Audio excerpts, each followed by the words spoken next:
The wind in the Adirondacks doesn't just blow, it hunts.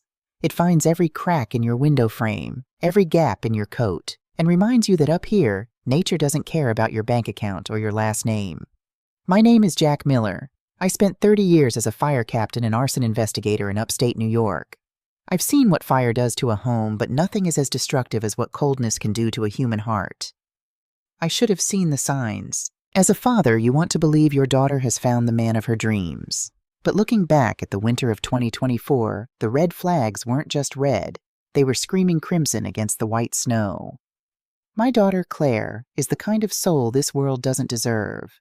She's an art therapist who works with trauma victims, helping them mold their pain into clay. She met Julian Sterling at a gallery opening. Julian was everything I wasn't. Polished, soft-handed, an architect with a pedigree that went back to the Mayflower. His family, the Sterlings, owned half of the skyline in Manhattan. They lived in a world of old money, where emotions were tucked away like tax-sheltered assets. When they got married, I felt a knot in my stomach. Not because Julian was a bad man, but because he was a hollow one. He didn't have a spine. He had a trust fund. And presiding over that trust fund like a gargoyle on a cathedral was his mother, Victoria Sterling. Victoria was a woman who used her elegance as a weapon. Every pearl around her neck felt like a calculated threat. I'll never forget the Thanksgiving dinner when Claire announced she was pregnant. It should have been a moment of joy. Instead, Victoria set her crystal wine glass down with a clinical precision that made the room go silent. "A child," Victoria had said, her voice like silk over a razor blade. "I suppose that secures the Sterling line. But Claire, dear, do make sure you don't lose that bohemian figure of yours. Motherhood can be so terribly taxing on women of your, how shall I put this, unrefined stock." Julian didn't defend her. He just stared at his plate, adjusting his gold cufflinks. That was red flag number 1. A man who won't stand up to his mother for his wife will never stand up to the world for his child. By February, Claire was 5 months pregnant. It hadn't been an easy pregnancy. She was struggling with hypertension and stress. Stress caused almost entirely by the Sterling family's expectations. Victoria had already sent over a team of lawyers to discuss inheritance restructuring, which was just a polite way of trying to get Claire to sign away any legal claim to the Sterling estate in the event of a divorce. Claire refused. She wasn't interested in their millions. She was interested in her dignity. And that's when the family healing retreat was proposed. "It's just a weekend at the Adirondack Lodge, Dad," Claire told me over the phone on February 12th. She sounded exhausted. "Victoria says she wants to turn over a new leaf. She wants us to be a unified family before the baby arrives. Julian thinks it's a peace offering." "Claire, a wolf doesn't offer peace to a lamb," I warned her. "It offers a seat at the table until it's time for the main course. Stay here with me. We'll go get pancakes at the diner and watch the game." "I have to try, Dad," she whispered. "If I don't go, Julian will never hear the end of it. I'm doing this for the baby. I want my daughter to have a father and a grandmother who actually love her." That was the last time I heard her voice sound hopeful. The Sterling's lodge wasn't a cabin. It was a 12,000-square-foot fortress of glass and cedar perched on the edge of a cliff. They arrived on the evening of February 14th, Valentine's Day. The sky was a bruised purple, and the local news was already issuing blizzard warnings. The temperature was dropping a degree every 10 minutes. Inside the lodge, the atmosphere was as cold as the weather outside. Victoria had invited her younger son, Marcus, a man who shared his mother's arrogance but none of her restraint. Throughout dinner, the gaslighting began, a subtle psychological chipping away at Claire's sanity. "Are you sure you should be eating that, Claire?" Marcus remarked, gesturing to her pasta. "The doctor said you need to watch your weight, didn't he? Or was that just an excuse for the complications you've been having?" "The complications are real, Marcus," Claire replied, her voice trembling. "It's called preeclampsia. It's dangerous." "Oh, don't be so dramatic, darling," Victoria chimed in, swirling a vintage Bordeaux. "Women have been birthing babies in fields for centuries. You young girls today treat a little high blood pressure like a terminal illness. It's quite exhausting for Julian to have to deal with your fragility." Claire looked at Julian, pleading for him to say something. Julian just cleared his throat and looked at the fireplace. "Maybe we should head out for the late-night reservation at the Mountain Club," he suggested, clearly trying to escape the tension. "The fresh air will do us all good." "In this weather?" Claire asked, looking at the snow beginning to horizontalize against the window. It's just a 10-minute drive, Claire, Julian said, his voice unusually firm.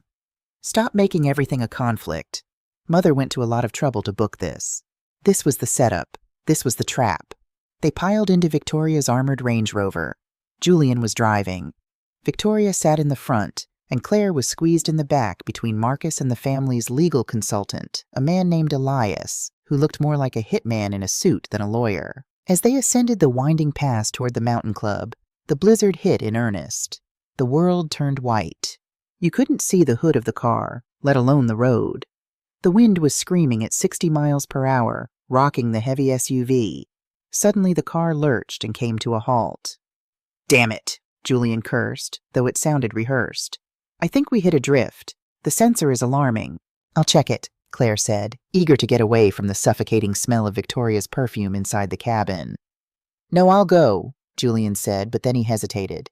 Actually, Claire, you're the only one with the boots on. Can you just step out and see if the rear passenger tire is cleared? My door is jammed against the snowbank. It was a lie. A calculated, pathetic lie.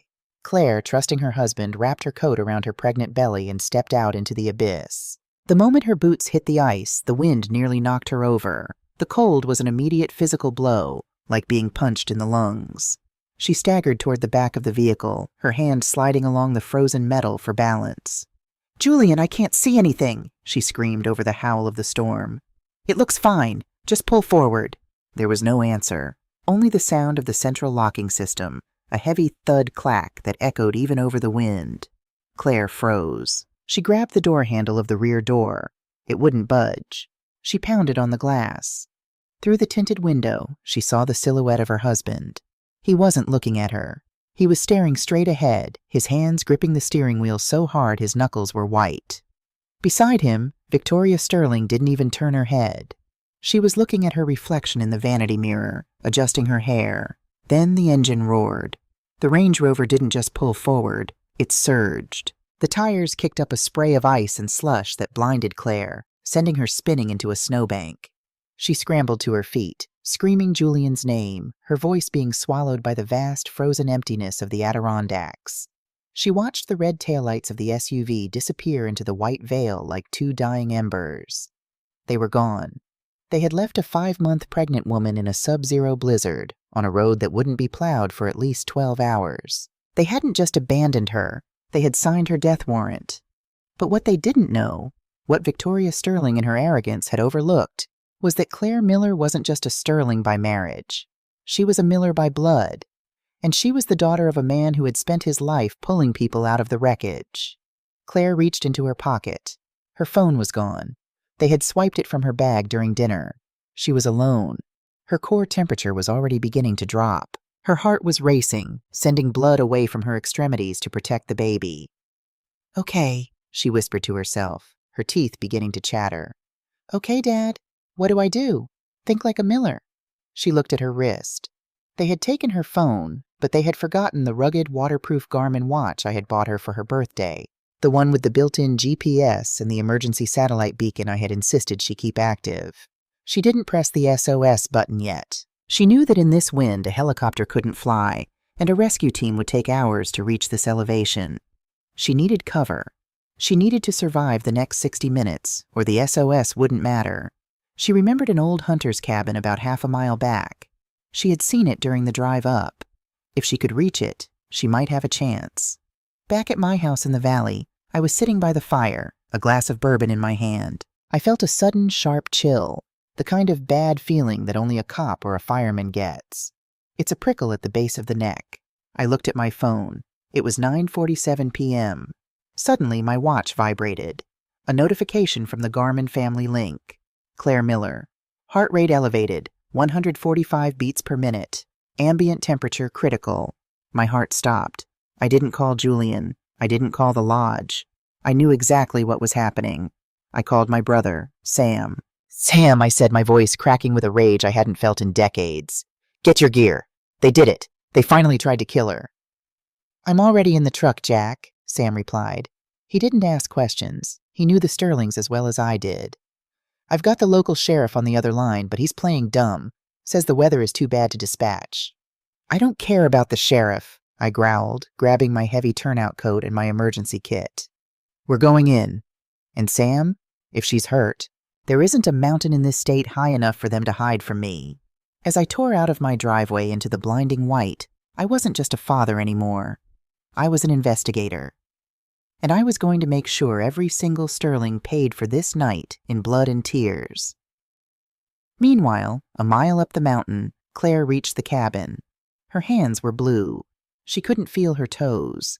But as she kicked the rotted door open, a sharp, stabbing pain shot through her abdomen. She fell to her knees in the dirt and dust of the abandoned shack. She felt a warm sensation running down her legs. It wasn't blood. It was her water. She was 5 months pregnant, in an unheated shack, in the middle of a blizzard, and she was going into labor. The pain wasn't like anything the books had described. It wasn't a contraction. It was a jagged blade twisting inside Claire's pelvis. She slumped against the rough-hewn log wall of the shack, the smell of damp earth and ancient pine needles filling her nostrils. The warm fluid soaking her leggings was a death knell. At 24 weeks, her body was failing, reacting to the extreme shock of the cold by trying to eject the very life she was desperate to protect. "Not now," Claire gasped, her breath blooming in thick white clouds. "Not yet, little one. We aren't ready." She looked around the room. It was an old trapper's hut, abandoned since the 70s. In the corner sat a rusted wood stove, but there was no wood, only a stack of old, yellowed newspapers and a broken wicker chair. She remembered my voice. "Claire, in a fire, the smoke kills you first. In the cold, it's the panic." She forced her shaking hands to move. She stripped off her wet leggings, shivering violently as the freezing air hit her skin, and wrapped her lower half in a moth-eaten wool blanket she found in a cupboard. She needed to stop the heat loss. She needed a fire. She reached for the wicker chair. With a strength born of pure maternal adrenaline, she smashed the brittle wood against the floor until it splintered into kindling. She stuffed the newspapers into the stove. She reached into her coat pocket, the small emergency kit I'd tucked into her parka months ago, a waterproof lighter, a space blanket, a whistle. The first flick of the lighter failed. Her thumb was too numb to feel the flint. "Come on," she hissed, her teeth clacking so hard she feared they'd shatter. "Come on, Jack Miller's daughter. Flick the damn light." Sparks. A flame. The old newsprint caught. The dry wicker hissed and flared. For a moment, the orange glow illuminated the cabin, and Claire felt a tiny surge of hope. But as the heat began to radiate, so did the reality of her situation. She was in active labor, her cervix was opening, and the nearest hospital was 40 miles of unplowed mountain roads away. 5 miles down the mountain, my Chevy Silverado was screaming. The 4x4 engaged, the tires churning through 2 feet of fresh powder. Beside me, Sam was on his laptop, his face lit by the blue glare of the screen. "I've got her signaled, Jack. She's stationary, half a mile off the main pass near the old Miller's Creek Trail. That's the O'Shea cabin." "She's smart," I muttered, my knuckles white on the steering wheel. She went for cover. "Jack, look at this," Sam said, his voice dropping an octave. He pointed to a secondary window on his screen. He'd hacked into the Sterling's home security network, a perk of being a high-end defense attorney with specialist IT friends. The live feed from the Sterling Lodge showed the Range Rover pulling into the heated garage. Julian stepped out, looking pale. Victoria followed, calmly removing her leather gloves. She didn't look like a woman who had just survived a blizzard. She looked like a woman who had just finished a successful business meeting. "They're acting like nothing happened," Sam whispered. "Wait, look at Marcus." Marcus Sterling was holding Claire's designer handbag. He walked over to the trash compactor in the garage and dropped it in. He didn't just leave her. He was erasing her. "They aren't just letting her die, Sam," I said, a cold rage settling into my bones that was far more dangerous than the storm outside. "They're staging a disappearance. Poor Claire, she must have wandered off in a state of pregnancy-induced confusion. That'll be the headline tomorrow." "Not on my watch," Sam growled. He picked up his phone. "I'm calling the state police captain, not the local boys Victoria has in her pocket, the big guns in Albany. I'm filing an Amber Alert for a missing vulnerable adult and a preemptive kidnapping charge." "Do it, but tell them to stay back until I get her," I said. "If Victoria sees sirens, she'll call her lawyers and the shroud of silence will fall. I want them to think they succeeded for just a little bit longer. I want them comfortable. Back in the cabin, Claire's world was narrowing down to the flickering orange light of the stove and the rhythmic, agonizing pulse in her womb. As she reached into her coat for the space blanket, her hand brushed against something in the inner lining. It was a small plastic device, no bigger than a quarter. She pulled it out. It was an AirTag. At first, she thought it was mine, something I'd hidden to keep her safe. But then she saw the initials scratched into the plastic in silver permanent marker. V.S. Victoria Sterling. Victoria hadn't just abandoned her. She was tracking her. Why? If you want someone to disappear, you don't track them. Unless you need to make sure they're actually dead before you find the body.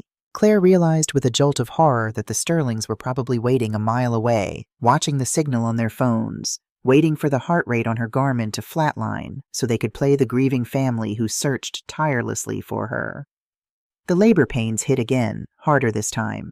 She screamed, the sound echoing off the timber walls. She felt the baby move, a desperate, fluttering kick. "I'm not a victim," she whispered, looking at the AirTag. "I'm the bait." She took the AirTag and tied it to a piece of the wicker chair. She threw the wood into the stove. She watched as the plastic melted and the electronics hissed in the flame. "Signal lost, Victoria. Now come and find me." She knew what she had to do. She couldn't give birth here. She'd bleed out, or the baby would freeze within minutes of being born. She had to move. The adrenaline was masking the hypothermia now. She wrapped the space blanket around her torso, duct taping it tight to keep the heat in, then pulled her parka back on. She stepped out into the storm. The wind tried to push her back, but she leaned into it. She started walking toward the road, every step a battle against the gravity of her own body. I saw her lights first. Not the car lights, but the strobe of her Garmin watch. "There!" I yelled, slamming on the brakes. The Silverado slid sideways, buried in a drift, but I didn't care. I leaped out of the truck, falling waist-deep into the snow. "Claire!" A small, shivering figure was stumbling down the embankment. She looked like a ghost wrapped in silver foil. She collapsed just as I reached her. "Dad," she wheezed. Her face was gray, her lips a terrifying shade of indigo. "The baby. She's coming." I scooped her up. She weighed nothing. The vibrant, healthy woman I'd seen a week ago had been hollowed out by 3 hours of terror. I carried her into the back of the truck, where Sam had already cranked the heat to maximum and laid out sterile blankets. "Sam, drive! Get us to the hospital in Lake Placid. Forget the speed limits." As the truck roared back to life, Claire grabbed my hand. Her grip was surprisingly strong. They took my phone, Dad," she coughed. "But they didn't know about the watch. And Marcus, he was the one who pushed me out. Julian he just watched." "I know, baby. I know," I said, tucking the blankets around her. "No, Dad, you don't understand," she said, her eyes wide with a sudden, sharp clarity. "It wasn't a prank. Elias, the lawyer, he had papers. They wanted me to sign them in the car. When I refused, that's when they stopped. They were going to kill me to keep the trust fund from going to a half-blood Miller." Sam looked back from the driver's seat, his jaw set. "Inheritance fraud and attempted premeditated murder. We don't just have a divorce case, Jack. We have a war." But as we hit the main highway, Claire's body went rigid. A low, guttural moan escaped her throat. "Jack!" Sam shouted. "The hospital is 20 minutes away. She doesn't have 20 minutes." I looked down. In the dim cabin light of the truck, I saw the crowning head of my granddaughter. "Pull over, Sam," I said, my voice forced into the calm, professional tone I used when I was commanding a fire scene. "Do it now." 20 minutes later, a tiny, fragile cry pierced the silence of the Adirondack night. Grace Miller was born at 11:22 p.m. She was purple, tiny enough to fit in the palm of my hand, and struggling for every breath. I wrapped her in my own flannel shirt and tucked her against Claire's bare chest. "She's here, Claire," I whispered, tears finally blurring my vision.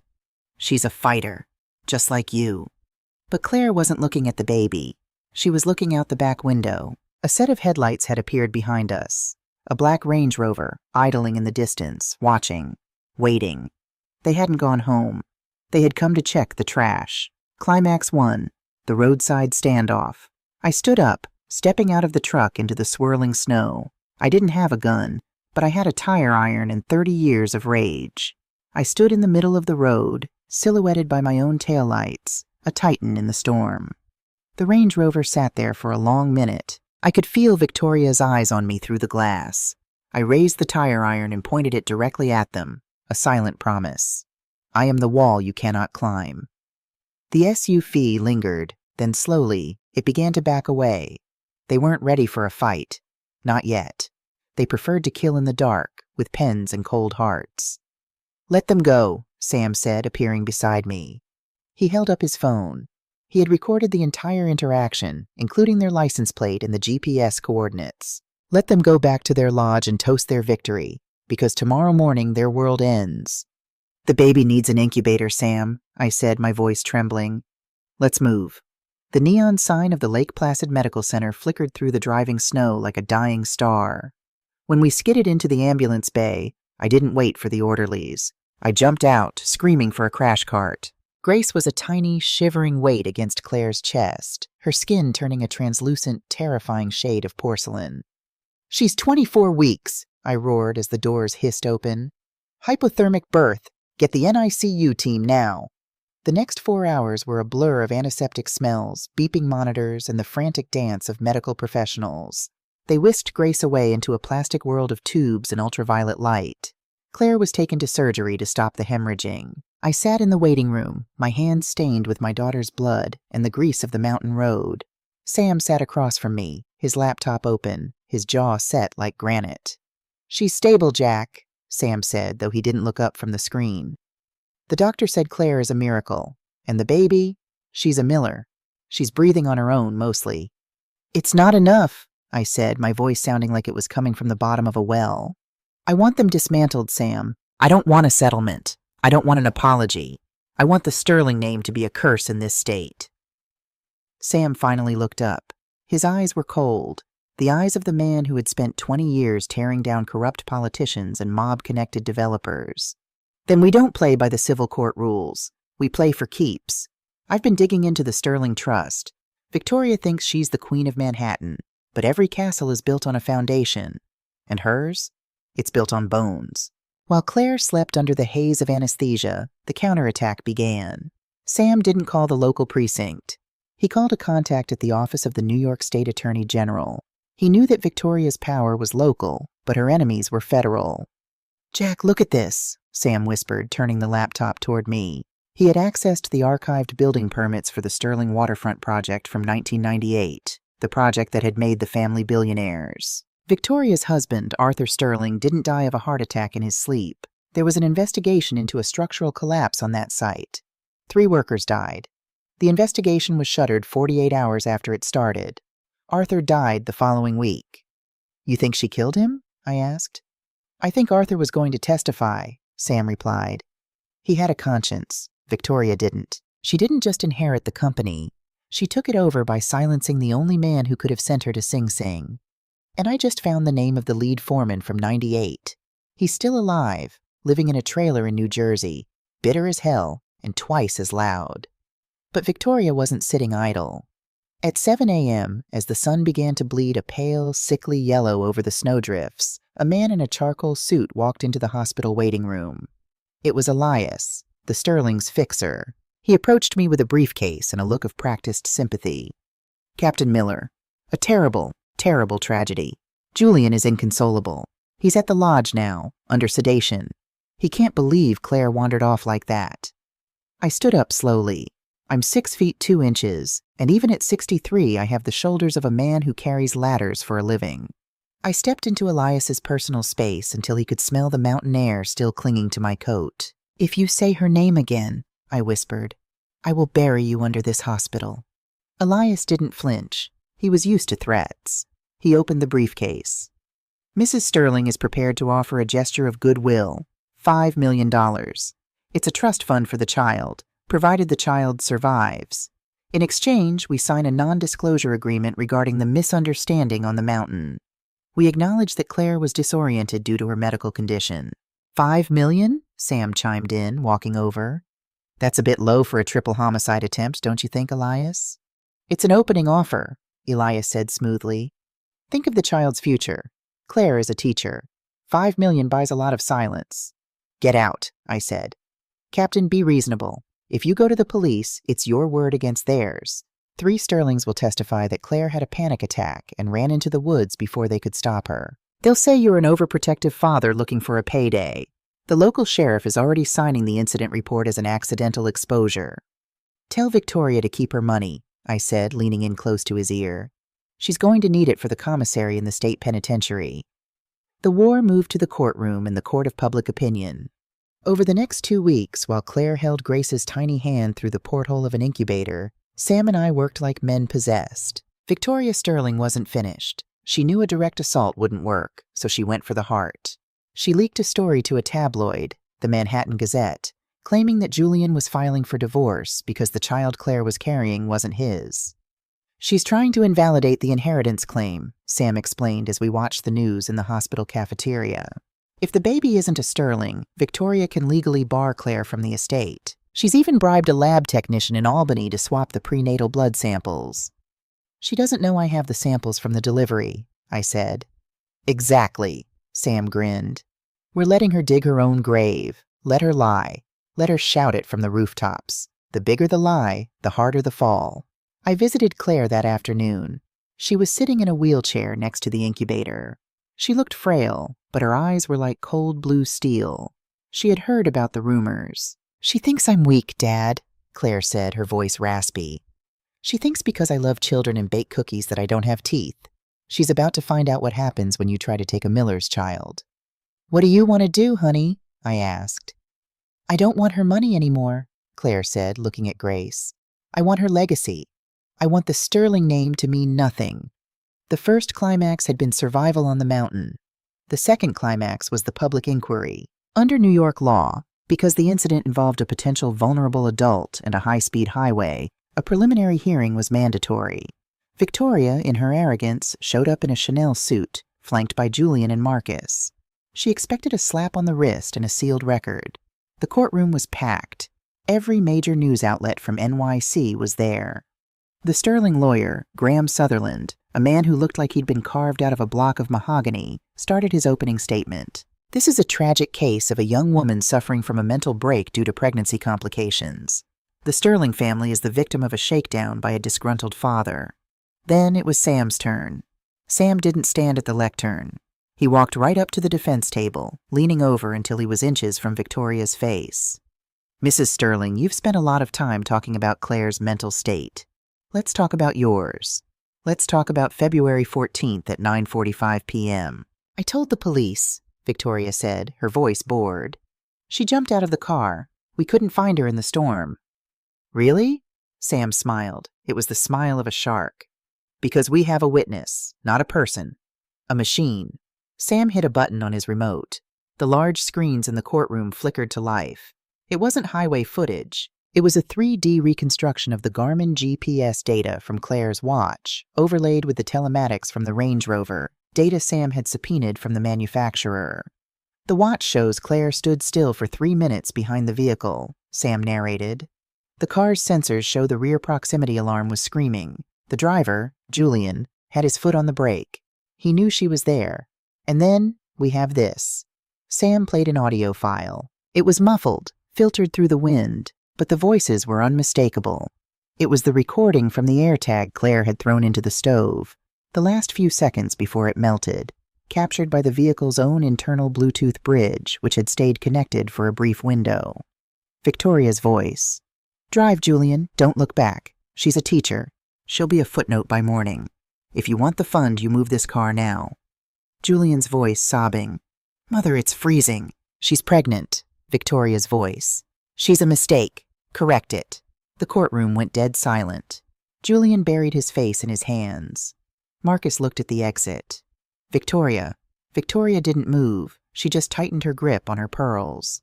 But that's just the beginning, Sam said, his voice dropping to a low, dangerous rumble. We also have the DNA results.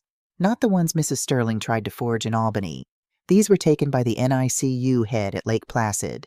Grace Miller is 99, 9% Julian Sterling's daughter. And finally, Sam continued, we have Mr. Henderson. An old man in a worn-out suit was led into the courtroom, the foreman from 1998. Mrs. Sterling, Sam said. Mr. Henderson has spent the last 24 hours talking to the Attorney General. He's told them everything about the structural shortcuts, about the bribes, and about the night Arthur Sterling told you he was going to the FBI, and how he never woke up the next morning. Victoria stood up, her face a mask of fury. This is a circus. You have no proof of anything from 25 years ago. I don't need proof of the murder yet, Victoria, Sam said calmly. I just needed the financial audit that the murder investigation triggered. The AG froze your accounts an hour ago. The Sterling Waterfront project? It's being seized under the RICO Act. You aren't just going to jail for what you did to Claire. You're going to jail for being a criminal for 3 decades. Victoria looked at Julian. Do something, she hissed. Julian stood up, but he didn't look at his mother. He looked at me, then at Claire, who was sitting in the front row, holding a picture of Grace. I can't, Mother, Julian whispered. I'm the one who gave Sam the password to your private server. I'm the one who told them where the 98 files were hidden. Victoria's scream of rage was cut short as the bailiffs moved in. The fall of the House of Sterling didn't happen with a bang. It happened with the cold, rhythmic sound of a judge's gavel. While the tabloids in New York City were feasting on the remains of Victoria's reputation, a different kind of quiet had settled over our lives in the North Country. Grace remained in the NICU for 82 days. For 82 days, Claire lived in a small room at the Ronald McDonald House, her life measured by the milliliters of milk Grace could swallow and the steady beep-beep of the heart monitor. I was there every day, bringing her coffee that tasted like cardboard and a father's silent reassurance. But outside the hospital walls, Sam was orchestrating a symphony of destruction. The trial of Victoria Sterling was the most watched event in the state. She sat in the defendant's chair, her once immaculate hair now streaked with gray, her designer suits replaced by a drab navy blue blazer. She still tried to hold her head high, but the Sterling glare no longer held any power. Julian had taken a plea deal. In exchange for his testimony against his mother regarding the racketeering and the attempted abandonment of Claire, he received a 5-year suspended sentence and 3 years of intensive probation. But the real sentence was his exile. I'll never forget the day Julian tried to come to the hospital. It was a Tuesday, the first day Grace was allowed out of the incubator and into Claire's arms. Julian walked into the ward looking like a ghost. He had lost weight, and his expensive watch was gone, sold to pay for his own legal fees after the state froze the family assets. Claire, he whispered, standing at the door of the nursery. I just wanted to see her. Just once. Claire didn't even look up. Ba was holding Grace skin to skin the way the doctors taught her. She looked like a Madonna carved out of Adirondack granite. The man who watched me freeze is not a father, Julian, Claire said, her voice calm and terrifyingly cold. A father is someone who protects. You are just a biological footnote. My father and my uncle have filed the paperwork for a permanent restraining order. If you step foot on this floor again, the police won't even call your lawyer. They'll just take you away. I was scared, Claire. She was going to cut me off, Julian cried, his voice cracking. You chose your inheritance over your daughter's life, I said, stepping out from the shadows of the hallway. I placed a hand on his shoulder. Not a violent grip, but a firm one that let him know his time was up. You got what you wanted, Julian. You kept your mother's approval. Now go enjoy it in the empty mansion while they still let you stay there. He left, sobbing. He was a small man who had lived in a big world, and now that world had shrunk to the size of a jail cell in a basement apartment. By April, the Sterling Empire was a smoking crater. The RICO investigation had turned up decades of ghost employees, offshore tax havens, and, most damningly, the environmental evidence from the 1998 collapse. Victoria was sentenced to 25 years to life for conspiracy to commit murder and racketeering. Because of her age and health, it was essentially a life sentence. Marcus, who had helped dispose of Claire's belongings, received 5 years for tampering with evidence and acting as an accessory. The Sterling Waterfront project was liquidated. The Sterling Manor in the Hamptons and the Adirondack Lodge were seized by the state and put up for auction. Sam made sure that the civil lawsuit Claire filed was the first in line for the payout. We're not just taking their money, Claire, Sam told her as they sat on the hospital porch, the first hints of spring greening the mountains. We're taking their power. The settlement is $12 million. It's the largest award for intentional infliction of emotional distress in the history of this district. What am I supposed to do with $12 million, Sam? Claire asked, looking down at her hands. I just want to go back to my pottery wheel. I just want to teach my students. You do both, I said. You build the life they tried to take from you. 2 years later, the wind still howls in the Adirondacks, but today I'm sitting on the porch of a beautiful, modest farmhouse in the valley. It's not a mansion, it's a home. The old trapper's cabin, the one where Claire nearly died, is gone. In its place stands the Grace Miller Center for Women and Children. It's a sanctuary for women escaping domestic abuse and financial manipulation. Claire founded it with her settlement money. She teaches art therapy there 3 days a week. Grace is 2 years old now.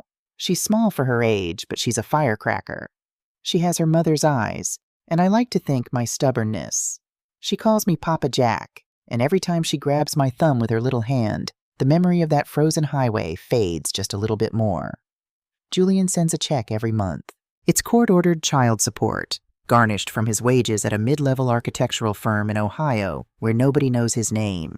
He's never met Grace. He never will. That was the price of his silence that night. Victoria passed away in the infirmary at Bedford Hills last winter. There was no grand funeral. No Manhattan elite showed up to pay their respects. She was buried in a state plot, her name just a series of numbers on a file. Every Sunday we have dinner. It's me, Sam, Claire, and Grace. We sit around a heavy oak table I built in my workshop. We eat simple food, pot roast, mashed potatoes, and apple pie. We don't talk about the Sterlings much anymore. They've become a cautionary tale, a story we tell to remind ourselves that wealth isn't what you have in the bank. It's who shows up when the storm hits. As the sun sets over the peaks, Grace runs across the grass, chasing a golden retriever puppy. Claire watches her, a look of absolute peace on her face. I'm 65 now. I've seen the worst things human beings can do to each other. I've seen fires that turned cities to ash and hearts that turned to ice. But as I watch my daughter and granddaughter laugh in the fading light, I know one thing for certain. The cold might hunt you. It might try to break you. But if you have a father who will drive through the night, a brother who will fight the world, and a heart that refuses to stop beating, the light will always find its way back. Family isn't a name on a building. It's a promise kept in the dark. And for the Millers, that promise is the only thing that ever mattered.